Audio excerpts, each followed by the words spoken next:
Magandang umaga po sa inyong lahat. Welcome sa programang TNT. Ito po ang inyong lingkod, Thelma Dumpit Murillo, at syempre kasama ang aking partner na si Miss Tess Ramirez. Good Nabitin, morning. Good morning. Good morning Namiss po. kita last week. Kayo rin? Oo, nag-bakasyon ka. Napasama ako doon sa lakbay-aral ng Department of Agriculture. Pumunta kami sa Pagbilao, Quezon. Talaga? Yes. Lakbay-aral, ano ba yan? Is that a form of tourism na rin? Yes. Local tourism, Kasama na rin promoting yun. domestic tourism. Nagpunta kami sa mga isla doon, 2 isla. Talaga? Yes. At May nakita ko nakita rin ka bang yung sirena? Shokoy. Shokoy. Anong itsura ng shokoy? Mukhang shoke. Okay.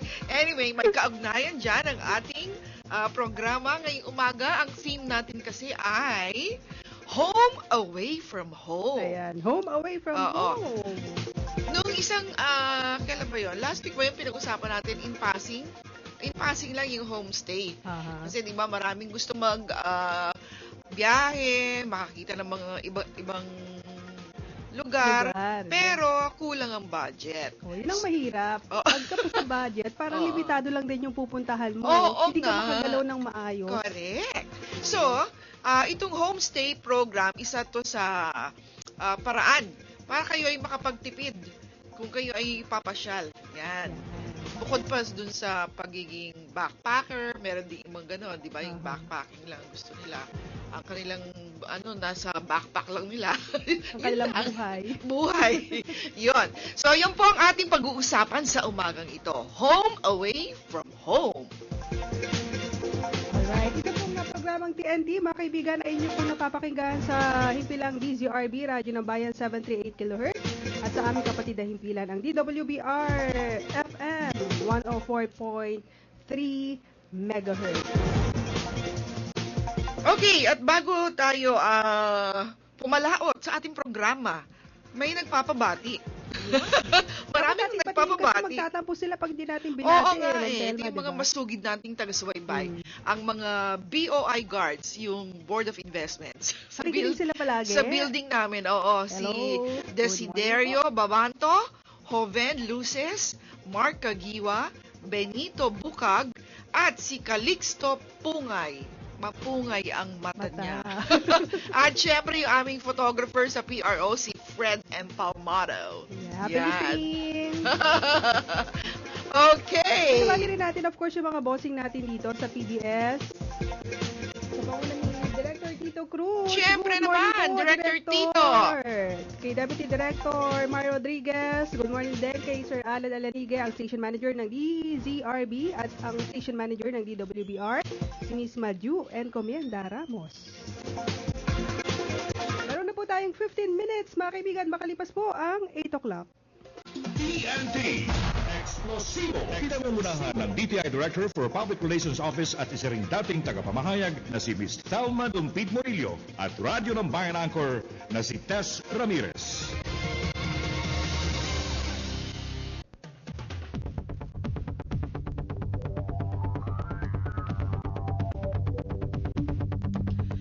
Okay, ang good news muna natin, ang uunahin natin, partner Tess.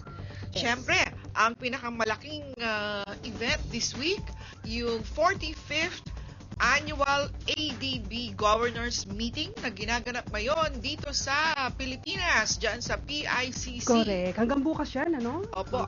From May 2 to 5. Narito ngayon na dumating mga about 4,000 delegates. Kaya tayo ay excited sa wakas. Yung ating pinaghandaan ng napakatagal na panahon, mukhang maganda naman ang ibinubunga. Kinahantungan. Oo. Ang Pilipinas ang host country dyan, at tayo dinayo talaga ng maraming mga representative mula sa iba't ibang mga bansa. Dalawa ang venue niyan, yung sa PICC, yung sa sinabi ko nga, kasi dyan yung gaganapin yung plenary, at dun sa SMX Convention Center din. So, yung sa SMX, nandun yung Philippine Pavilion. At doon makikita natin yung iba't ibang mga industriya at sektor na ating itinutulak ngayon sa pamumuhunan. Mhm. So, ang tema ng ADB Governors Meeting ngayon is Asian Leaders on inclusive growth. Ano ba yung inclusive growth? Ito yung sinasabi ng ating Pangulo, di ba? Na sa pag-unlad ng ating bayan, lahat kailangan makinabang. Yes. Lahat kailangan makaramdam. O, di ba? Ultimo dun sa kaliit-liitang sektor. Yes, yun ang Kasama sila napaka-importante. Kasi, di ba dun sa pinakahuling survey, ano bang sabi sa survey? Nadagdagan yung bilang ng mahirap Oo, nadagdagan na Nagsasabing naman. sila ay mahirap. Correct, parang humihirap daw ang buhay. So, ano naman ang sabi ng palasyo? Ang sabi ng palasyo, itong ating ginagawang CCT ay marahil hindi pa nararamdaman yung effect. Mhm. So, bigyan natin ng pagkakataon. Yes. Okay. Right. So, yan ang ating good news at sana maraming kumita ng mga SME sa pamamagitan ng pagbebenta ng mga tourist products, souvenirs, and all that. Oo nga. At At ang ating nagawing negosyo yan Oo, ating mga ngayon. hotels, ang ating restaurants, lahat yan. So, dapat best foot forward tayo.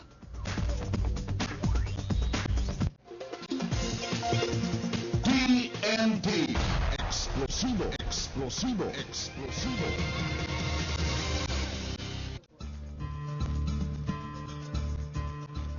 Okay, dire-diretso na po tayo mga kaibigan sa ating pong panayam. Ang una nating kakausapin ang chairman ng International School of Sustainable Tourism, ang former DOT Secretary ng panahon ng President Fidel Ramos, at ngayon ay honorary consul din itong ating makapanayam ng Republic of Maldives and President of Homestay Philippines Incorporated. Walang iba kundi si Dr. Mina Gabor. Good morning, ma'am. Good morning. Yes, ma'am, you're live on Radyo ng Bayan. Si Telma po ito, ma'am. Ay, Telma, kumusta ka na? Okay naman po, kamusta kayo? Eto, busy. Yes. Usual. Ano po ba itong School of Sustainable Tourism? Kailan po ito itinatag? Actually, it's just a year ago. Pero nag-umpisa na kami ng mga activities, ng mga courses, ng almost 2 years now. Mhm. Habang inaayos yung school, nag-umpisa na kami ng mga courses. The school is actually involved. First of all, it's not a regular school. It is a certificate program. Okay. So, ang mga courses ay short term, yung mga 5 days at saka mga 2 weeks, ganyan, pinakamahaba na yung 1 month. Mhm. This is on very specialized topics. That Specifically on homestay. no, this is advanced learning. Ah. And on different subjects, we just had an eco-guiding, the second eco-guiding course. Normally, all of our certificate program courses, halos lahat ng mga specialists lahat ang nag-handle. Mostly from abroad din. Oo, para ma-cascade dito sa local ang mga studies.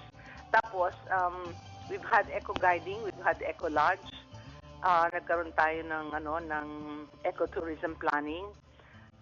Iba-ibang topic. And ngayon, itong May, we're going to have the homestay program. Oh, see. Oo, so may course tayo ng 5-day course ng homestay.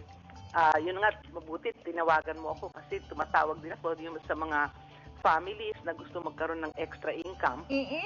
At saka meron silang mga unused rooms or kaya kung minsan bahay na nga talaga dahil nasara lang dahil nandito na sa Manila, they might want to train. I see. Oo. Oo. That's So, very good. Oo. Hindi kailangan ng malaking puhunan pagka dyan. Paano nyo naisipan na buuin itong ISST? At ano po ba yung ibig sabihin ng tourism is biodiversity? Yung inyong theme ng third conference. Okay. Ito kasing third conference ng Planning and Developing Community-Based Rural Tourism. Ginamit namin yung biodiversity as a theme. Ang sinasabi namin na ang turismo ay biodiversity ang pinakabase niya, no? At yung biodiversity, turismo yan, basta nakakita ka ng biodiversity. Ano yung biodiversity? Ito yung mga elemento, limbawa, per square meter, limbawa, ano lahat yung mga insects, or living things that live in a certain area. So, nandiyan na yung mga, kung nasa marine tayo, yung mga fish, yung mga muslat, yung iba-iba na yan, pati na yung mga ating, ang tawag ito, yung ating corals. Kung halimbawa sa forest naman, if you take a square meter of an area, lahat ng makikita mo living things in that area. So, ang biodiversity could be plants, flora and fauna, at saka even insects that live in the area. And sinasabi nga ng mga studies sa buong mundo na isa tayo sa pinakamadaming biodiversity in plants, in animal species, and fauna. So yun ang importante sa atin na mapangalagaan natin kasi kaya sinasabing tourism is biodiversity, halos lahat ng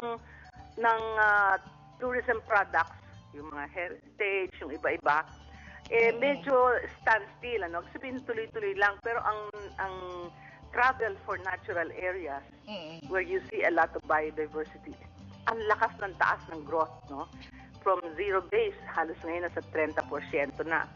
So, and almost lahat ng tourism statistics will show na 30% of the arrivals are now really geared towards the natural areas.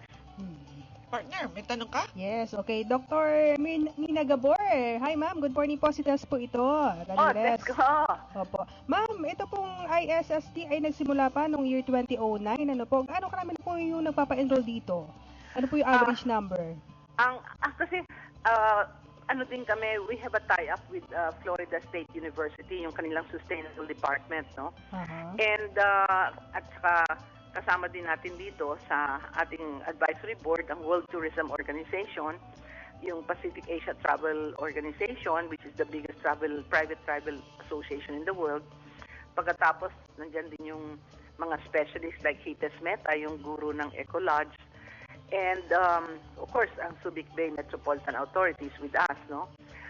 Itong sa in terms of numbers, ayaw ng FSU at saka ng ibang specialist namin sa board na magkaroon ng more than 30 students in a class para mabantayan. In fact, in some cases, sabi nga nung guro sa Ecolodge, sabi niya in America, sabi niya, if I have 6 students, I'm fine. No? Kasi gusto nila nababantayan bawat estudyante. Para nga naman matutukan ng gusto. Oo, talagang natututukan. Opo. Kita ko rin na talagang, kasi even if they divide themselves sometimes into group exercises, no? Kasi nagagawa kami ng site exercise, no? Kasi lahat halos ng ginagawa namin ngayon talagang merong experiential programs. So, nakikita ko talaga sa style na talagang importante yung maliit lang yung class. Para ganun talagang tutok na tutok sa mga estudyante. Yes. Anong klase po namang courses, ma'am, yung ino-offer po ng ISS? Marami, no? Kasi actually, pag natapos ang buong campus, there are 3 campuses, no? Pag matapos ang buong campus, siguro by first quarter of next year, we have the main campus which handles the non-culinary. Then we have a second campus where there will be the Green Culinary Institute, at saka yung third campus where we will have the ecotourism and camping. Isa yun sa pinopromote namin. We just finished, kaalis lang ng expert on camping kasi we tied up with Frost Valley Camp sa US. As you know, Frost Valley started the camping movement in the world. And so more than 100 years ago na sila. And we have a tie-up with them now. And binisita na nila yung campus. They laid out the items, yung area. And we're going to start the training module siguro in about before the end of the year. Magkakaroon na kami ng training module. This is training would-be staff and management of campsites. Kasi marami din tayong idle land. Tess and Telma. Yes po. May mga idle land tayo na hindi naman makaumpisa yung mga tao dahil natatakot sila baka malaking investment, no? Oo. So, setting up a campsite is the least investment right now. Dapat yung parang sa Amerika, yung mga campsite nila. Exactly. Kompleto na kami. In fact, yesterday I was making a presentation and makikita mo doon yung mga layout, even the sleeping quarters. Yeah. Tapos nag-layout na rin ang campsite. Paano ang how do you lay out the campsite? Hindi basta, uy, lagay ka dito, lagay ka doon. Normally, ganun na nangyayari. Pag hindi mo alam, walang lagay planning. na lagay, walang punot dulo. So yun ang ginagawa natin ngayon. At saka tuturuan natin yung may mga lupa na they can start small and then they can expand into a bigger camp. So hindi kailangan biglang malaki agad, ano? Uy, maganda yan, ma'am. Yeah, at saka alam mo yung mga camps, merong tinatawag kami na thematic camps, no? Ito yung, halimbawa, merong farm camps, you have forest camps, you have beach camps, no? Yes. Very thematic sa states. And last year, I had the opportunity to go out and observe and see. And doon ko nakita ang style. So, yun ngayon ang gagawin natin doon sa Eco Center and Camp Module. Naku, Tita Mina, talagang magkakatulungan tayo dyan kasi alam mo naman, sige. naghahanap tayo ng mga trabaho para sa mga ating kababayan. Ang isang maganda rito, Telma, is that you create jobs in the local area. Exactly. Oo. Ito ba yung community-based tourism na rin? Para na rin yun kasi ang community-based is really developing tourism. Alam mo naman yan, isang lab ko nung araw pa. And alam ko, madalas ka na nakikisama na rin. Even when you were in trade, alam ko na ikaw sumasama din at gusto mong malaman. Yes. Kasi nga, napaka-interesante kasi when you say tourism, hindi mo din maalis yung trade. Kasi kailangan turuan mo din sila ng paano ba magbebenta ng mga produkto doon sa area. Exactly. That's what we're doing now, combining trade and tourism. When you promote a destination, you promote the products in that area. Kaya ang maraming kailangan lang dito is research, no? Kasi, like, very strict din ako.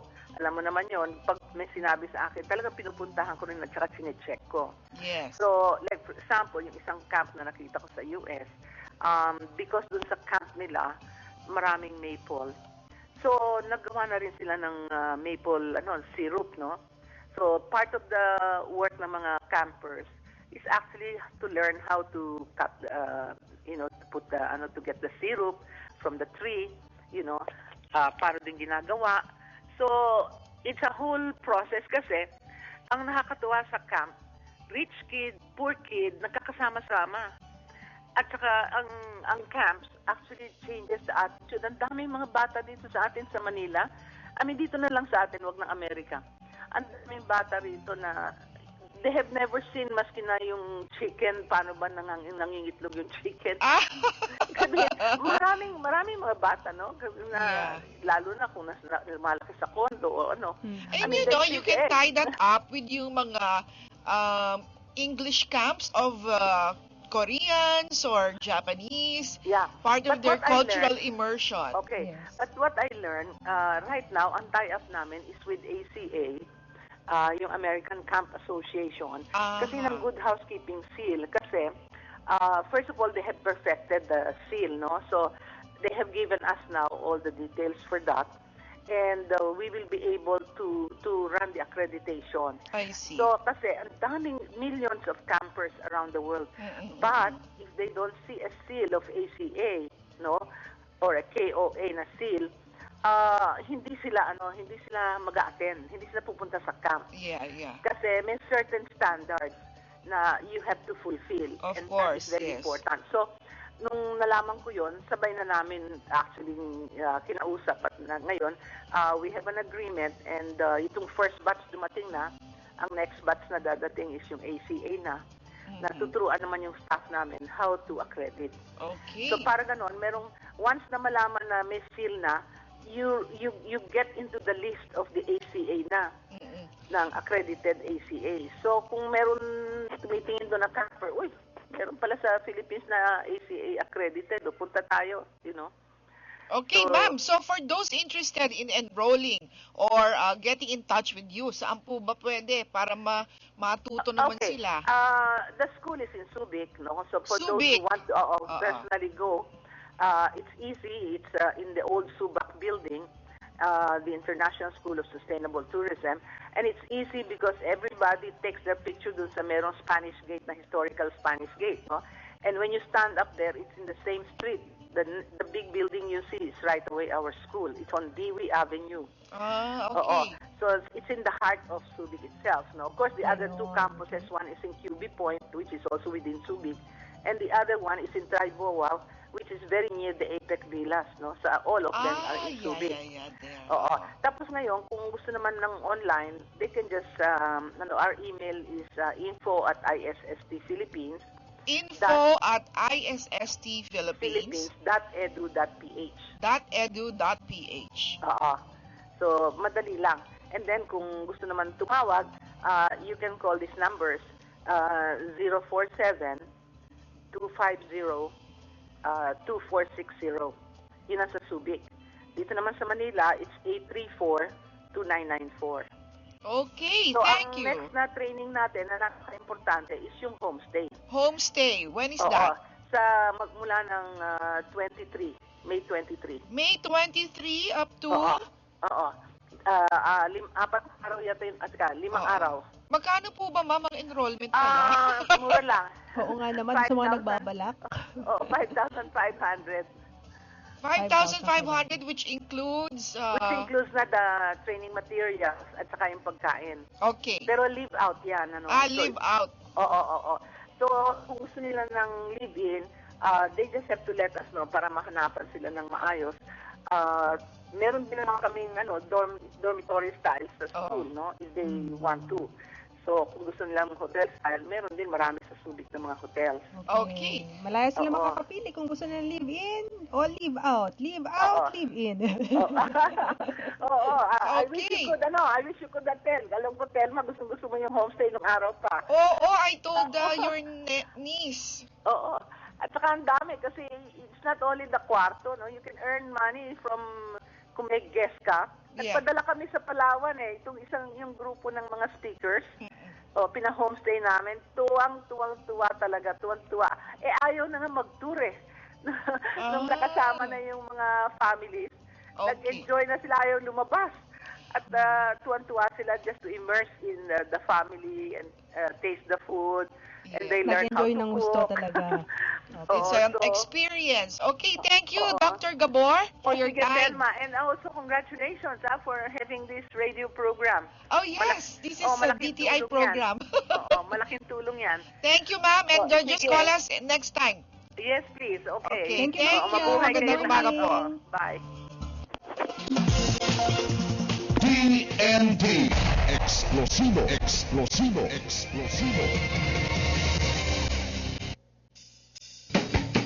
Philippine Broadcasting Service. Radyo ng Bayan. Nationwide. Sa Metro Manila. DZRB. Radyo ng Bayan. DZSR Sports Radio. DZRM. Radyo Magazine. DWBR-FM Business Radio. At Overseas Radio. Radyo Pilipinas. Radyo ng Bayan Luzon. DWBT Batanes. DWPE Tugigarao. DWFB Lawag. DZRK Kabuk. DWFR Bontoc. DZEQ Baguio. DZAG Agoo. DZMQ Dagupan. DWRS Tayug. DWLC Lucena. DWRB Naga. DZVC Virac. At DWRM Palawan. Radyo ng Bayan Visayas. DYOG Calbayo. DYES Borongan. DYSL Sogol. DYLL Iloilo. At DYMR Cebu. Radyo ng Bayan Mindanao. DXJS Tandag. DXBN Butuan. DXRG Hingoog. DXIM Cagayan de Oro. DXSO Marawi. DXRP Davao. DXMR Zamboanga. DXSM Holo. DXDC Tawi-Tawi. At mga satellite stations sa buong Pilipinas. Philippine Broadcasting Service. Radyo ng Bayan. Nationwide.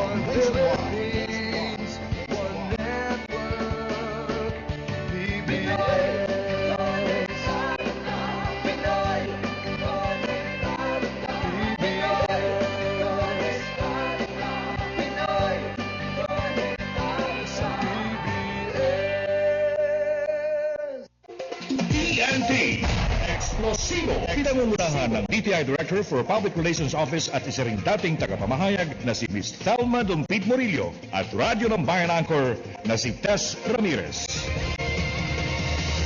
TNT, napapakinggan dito po sa DZRB, Radyo ng Bayan 738 kHz at sa aming kapatid na himpilan DWBR FM 104.3 MHz. At sa mga provincial stations din ng Radyo ng Bayan, good morning sa inyong lahat. Good Sino morning. tayo napapakinggan dyan, Ma'am Telma? Oo, naimbag na bigat. Kada kayo amin, apo.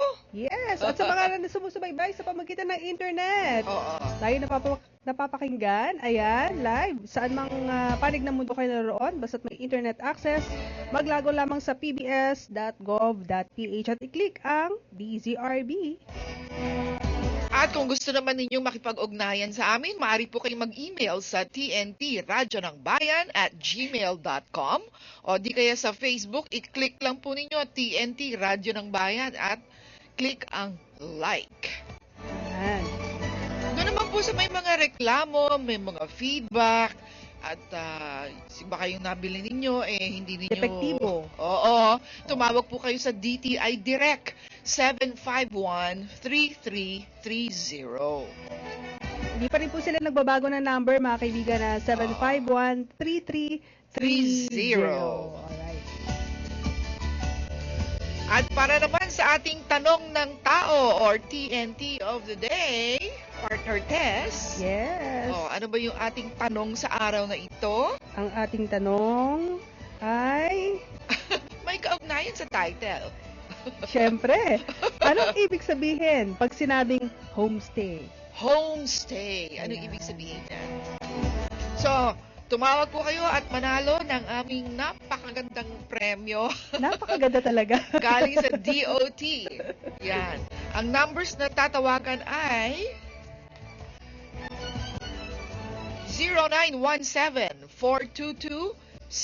0917-422-6342.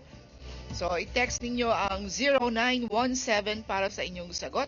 0917-422-6342. So, I-text lamang kasama ang inyong pangalan. Huwag niyong kalilimutan ang pangalan ko at address. okay. So, ang tanong, anong ibig sabihin pag sinabing homestay? Meron tayong clue. Ma'am Tela, bigyan natin ng clue para hindi na sila masyado mahirapan. Ano yung clue? Ito rin po yung title ng episode namin sa araw na ito. Yan yung ibig sabihin ng homestay. Kung nakinig sila. Oo, dapat. TNT Explosivo. Pinangungunahan ng DTI Director for Public Relations Office at isa ring dating tagapamahayag na si Miss Thelma Dumpid Morillo at Radyo ng Bayan Anchor na si Tess Ramirez. Okay, patuloy po tayo sa ating programang TNT. Nako partner, alam mo, itong summer tuwang-tuwa ako kasi maraming ang nagsisibiyahe, yung hindi natin inaasahan lamang mga foreign. Ay, hi, Director Tito! I love you! Director. Bumisita. Ano may sinasabi ko? Nawala tuloy ako. Yung paglipad nyo. Oo, natutuwa pagbisita ako. din. Natutuwa ako kasi ang daming mga domestic tourists, yung ating mga local, di ba? Aha. Kaya lang, nalulungkot din ako. Kasi ang daming nagre-reklamo sa mga airlines natin. Oo nga. Bakit ganon? Sang katebra yung nagreklamo. At Oo. iba't ibang klase yung kanilang mga complaints. Correct. So, Andiyan yung sinasabing overbooking. Di ba? Bakit ang natin dami pang pinapayagan iba. yung overbooking? So anyway, para malinawan tayo, ating tinawagan ang Civil Aeronautics Board at ating kakausapin ngayon ang kanilang Executive Director para malinawan ano mo yung mga bagong patakaran ngayon pagdating sa mga airfare promo ads. Mga kaibigan, nasa linya po natin si Mr. Carmelo Arcilia. Good morning, Mr. Arcilia. Hello? Hello, magandang umaga po. Magandang umaga po. Yes, live po kayo sa Radyo ng Bayan. Magandang umaga po sa lahat na nakikinig. Yes, Opo. Mr. Arcilia, meron na po ba tayong mga bagong patakaran pagdating po sa mga airfare promo ads?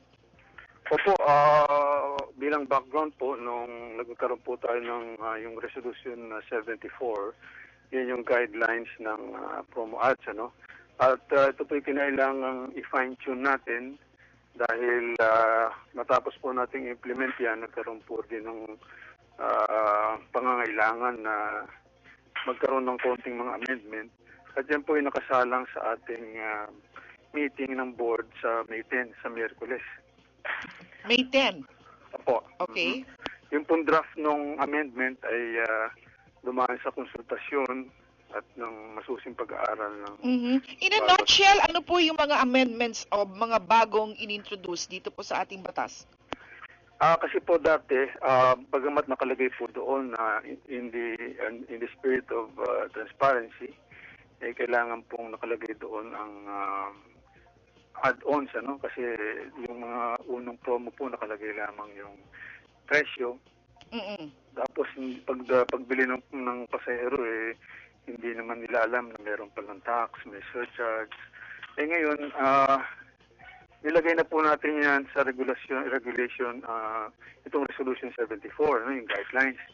Pero ang ginawa naman ng mga airlines ay nakalagay lang po yung napakaliit na font, Yung size ng font, oo. Tapos ang nakalagay lang po doon yung itong ang nakalagay lang po pala doon ay exclusive of taxes and charges. Yes, that's right. Hindi rin po sapat ito, Kaya nagkaroon po ng mga konsultasyon at ang naging amin pong panukala na ilalagay ang total amount ng halimbawa yung travel tax natin is 1,620. Tapos meron pong surcharge kung magkano yung fuel surcharge na yun. Subalit tayo sa airline, payag po sila siyempre doon sa 1,620 na ilalagay na malinaw.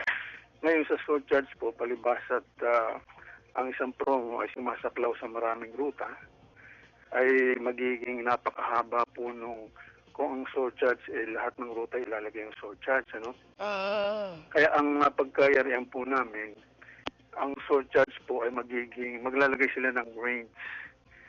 Halimbawa po nakalagay ang travel tax ay 1,620. Ang surcharge ay magmumula sa ganitong halaga, X amount hanggang X amount. Baka naman pwede sila maglagay doon ng table sa tabi. Table Kasi, ng mga surcharge. Yan nga pong pinag-usapan namin, kaya nga lang marami pong ruta ng isang airline. At siyempre ang bawat ruta po ibang surcharge. That's right. So you put like a matrix or a table there beside it? Pwede ba yun? Doon sa layout? Pwede po din yan. Anyway, ito po kasi yung draft na yan ay i-deliberate sa Miyerkules. 5 araw mula ngayon.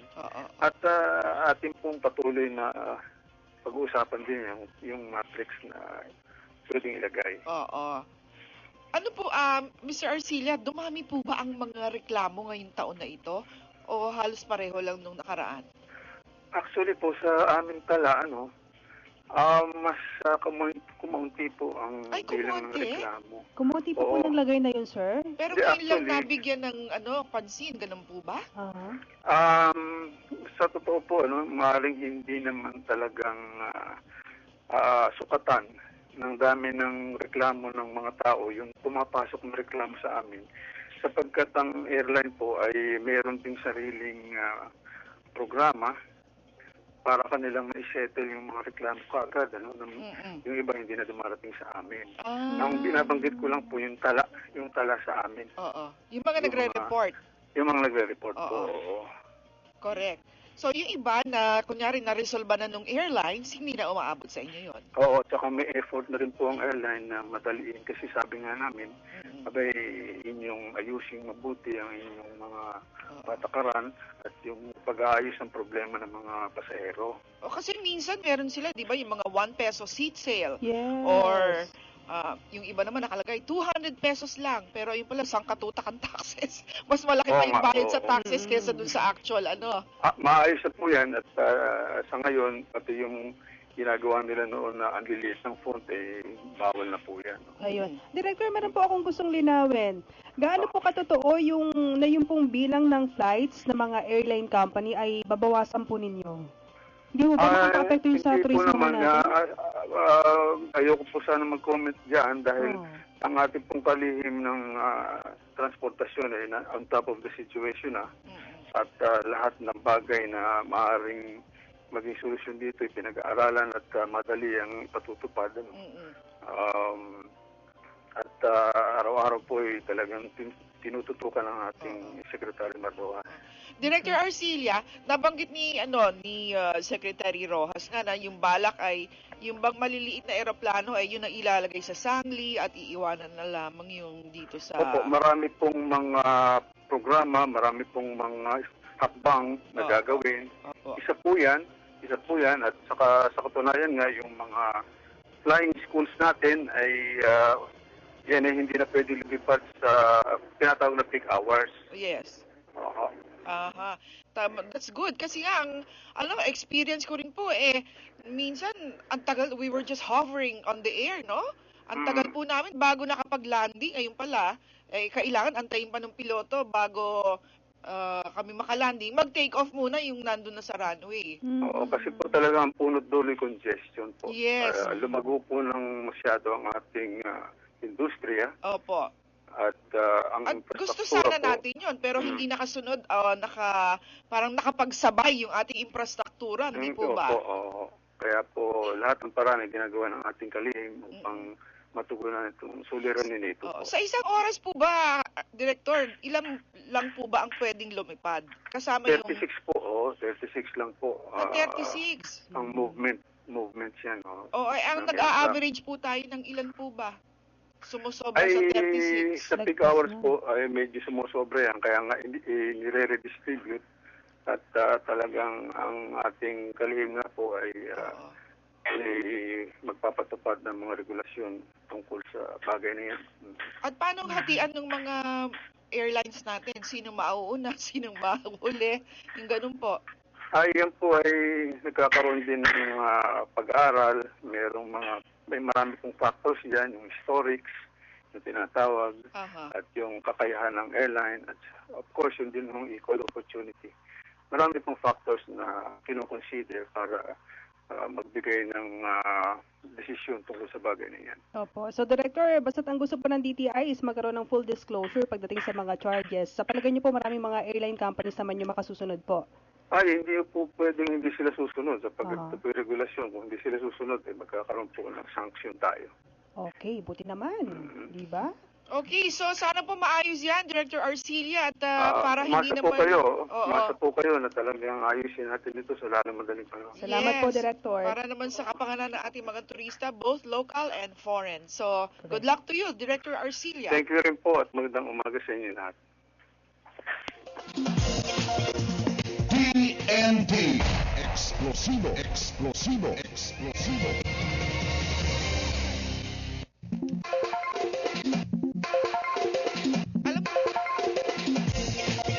Narito na ang TNT. Explosivo. Pinangungunahan ng DTI Director for Public Relations Office at isa ring dating tagapamahayag na si Ms. Thelma Dumpid Morillo at Radyo ng Bayan Anchor na si Tess Ramirez. Alamin ang mga pangunahin at pinakahuling balitang pangkalakalan at pangnegosyo. Direktang ihahatid sa inyo ng Department of Trade and Industry. Linggo-linggo. TNT. Explosivo. Explosivo. Explosivo. Ang unang pasabog ng DTI sa taong 2012.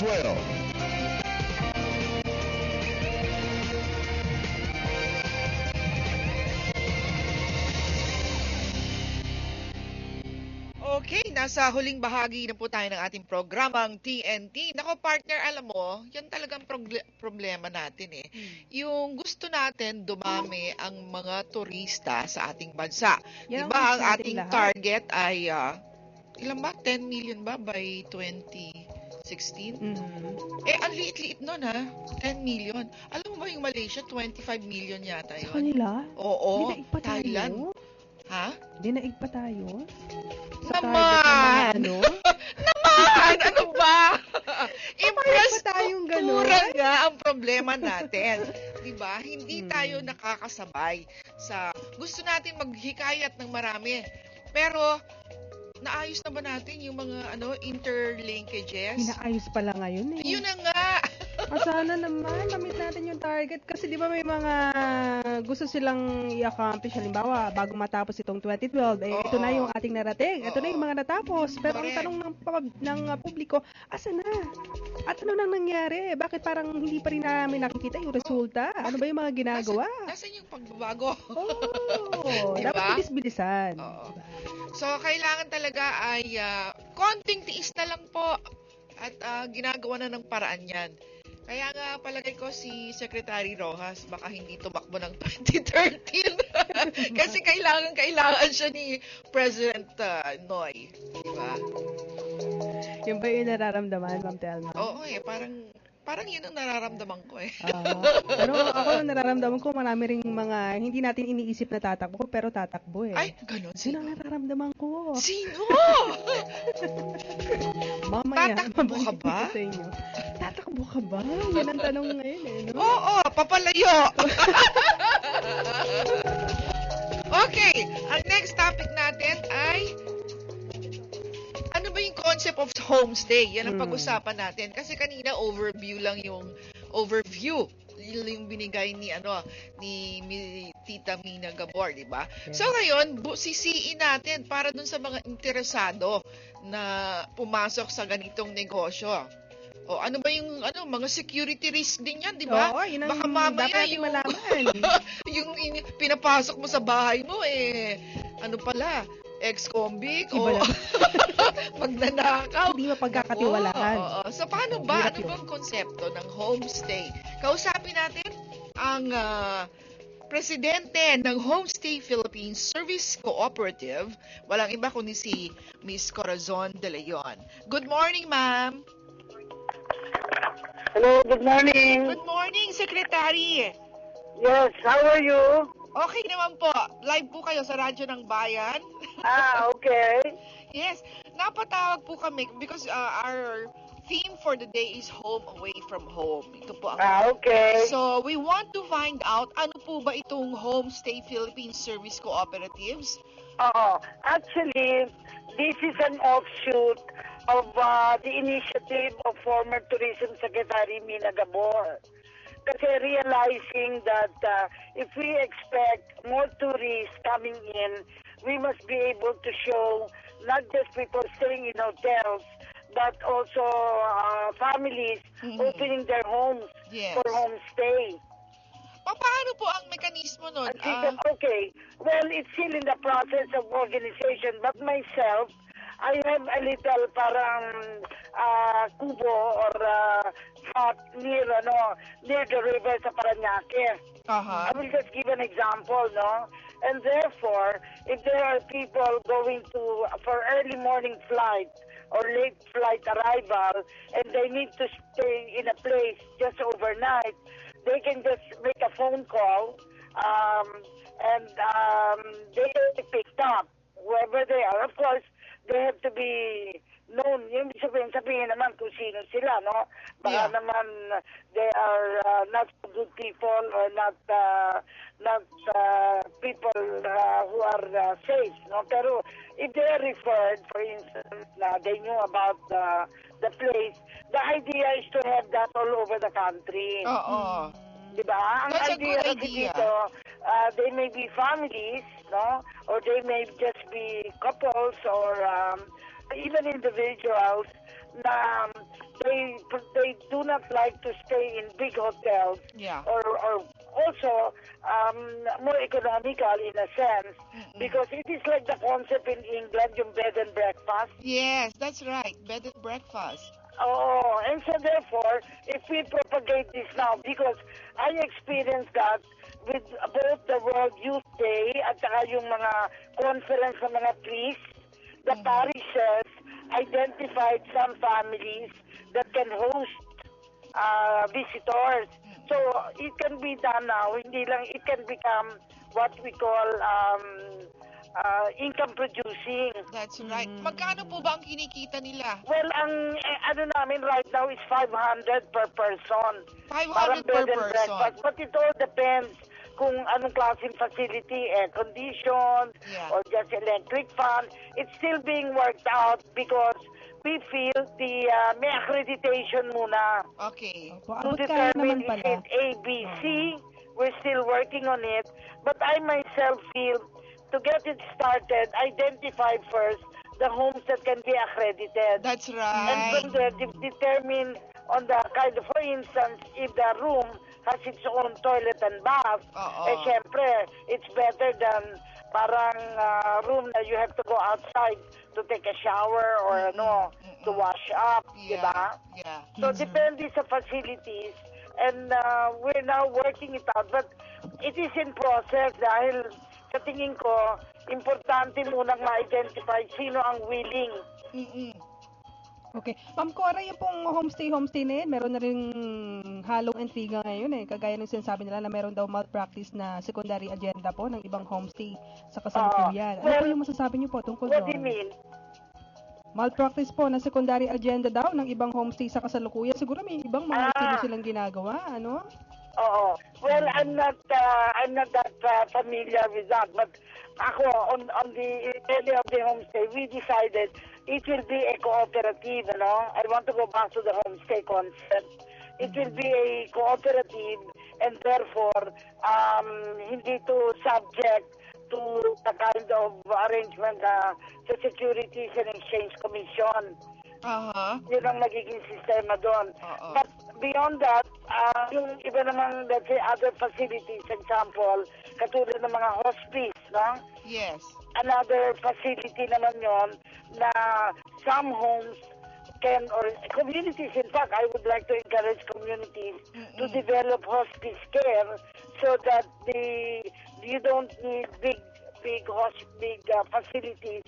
For instance, in the case of the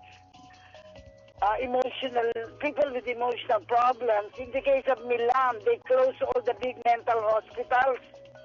They have only group homes, and there are people staying with families, and the patients or the patient's family pay.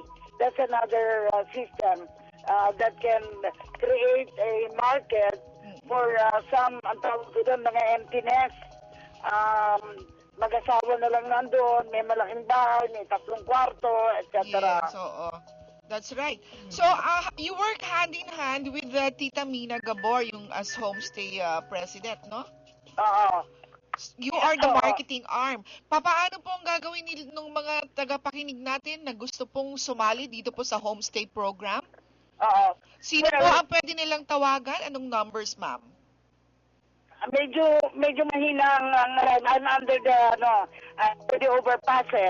Can you wait for a little bit? Siguro mga a minute or so. Medyo nasa underpass ako ngayon. Anyway, if I do the talking, it will be no problem, no?